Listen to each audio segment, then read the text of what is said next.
सागर पुजारी यांचं कसबा सांगावमधील घर अतिक्रमित ठरवत प्रशासनाकडून ते पाडण्यात आलंय। मात्र ही कारवाई चुकीची असून या कारवाईमुळे आपलं कुटुंब रस्त्यावर आलं असल्याचं सांगत आम्हाला न्याय द्या असं म्हणत सागर पुजारी आणि त्यांच्या कुटुंबातील सदस्यांनी आज जिल्हाधिकारी कार्यालयाच्या आवारात आत्मदहन करण्याचा प्रयत्न केला। जिल्हाधिकारी कार्यालयात उपमुख्यमंत्री अजित पवार यांची आढावा बैठक सुरू असताना बाहेर अचानक घडलेल्या या प्रकारानं एकच खळबळ उडाली।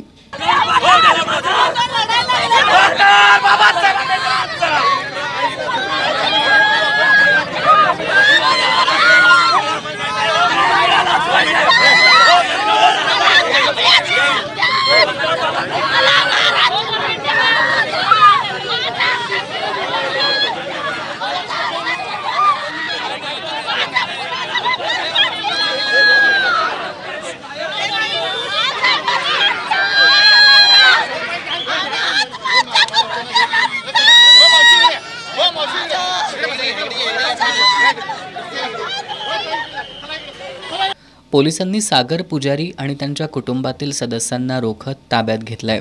दरम्यान प्रशासनानं पुजारी यांच्यावर झालेल्या कारवाईची चौकशी करून कायदेशीर कारवाई करण्याचं आश्वासन दिलंय।